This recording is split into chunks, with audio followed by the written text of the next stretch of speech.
Big Boss Marathi season 5च्या episode number 38 मध्ये खूप काही पाहण्यासारखं मिळालं आणि त्यामध्ये निक्कीने अख्ख्या घराच्या नाकी 9 आणले, कारण ती अशी जो वागली आहे ज्यामुळे कॅप्टनला तर त्रास झालाच आहे, पण अख्ख्या घराला पण खूप त्रास झाला आहे. आणि या व्यतिरिक्त पण खूप काही गोष्टी पाहायला मिळाल्यात आणि त्याबद्दलच मी तुम्हाला संपूर्ण माहिती देणार आहे या व्हिडिओमध्ये, तर व्हिडिओ शेवटपर्यंत नक्की बघा.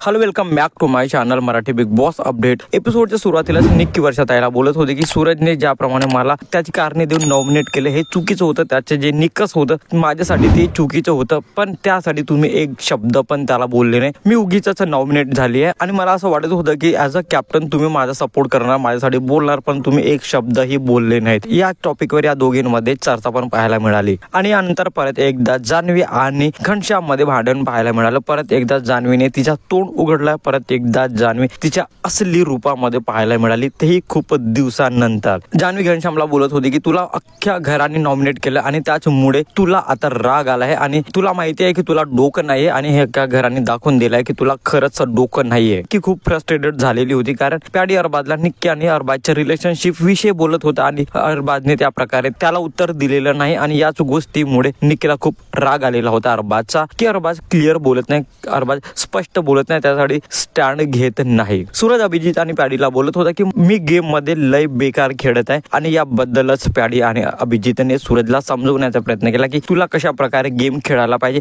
गेम मध्ये तुला लक्ष द्यायला पाहिजे आणि ते लक्षात ठेवायला पण पाहिजे. पॅडीचं हे बोलणं सूरजसाठी खरंच खूप महत्वाचं ठरणार आहे असं मला वाटतं. पॅडी वर्षात याला बोलताना दिसत होता की तुम्ही तुमच्याच ग्रुपच्या लोकांना नॉमिनेट केलं, हे तुम्ही बरं केलं नाही, कारण तुमच्याकडे ऑप्शन होती, तुम्ही घनश्यामला आणि निक्कीला पण नॉमिनेट करू शकत होता, पण तुम्ही त्या ग्रुपला नॉमिनेट केलं नाही आणि आपल्याच ग्रुपच्या सदस्याला नॉमिनेट केलं, हे खरंच खूप वाईट होतं. अंकिता अरबाजला बोलत होती की तू तुझ्या मतावर ठाम राहत नाहीस, कारण तूच निक्कीला वॉशरूमची ड्युटी दिली होतीस आणि निक्की ते करणार पण होती, पण आता निक्की ते ड्युटी करायला नाही बोलत आहे, तरी पण तू निक्कीला काहीच बोलत नाही की तुला जे ड्युटी दिली आहे तुला ते करायलाच पाहिजे, पण तुझा आवाज निघत नाहीये. उलट जर निक्की बोलत आहे की मला ड्युटी नाही करायची तर तिला नाहीच करायची असं अरबाज बोलत होता. आणि मला असं वाटतं की खरंच अरबाजने निक्की बोलायला पाहिजे की निक्की तुझी ड्युटी तुला करायलाच पाहिजे, याच्यामुळे आमच्या घरच्या सर्वांनाच प्रॉब्लेम होऊ शकतो. निक्की वर्षात याला बोलत होती की तुम्ही माझ्यासाठी स्टँड घेतला नाही, तुम्ही माझ्यासाठी बोलले नाही आणि म्हणूनच मी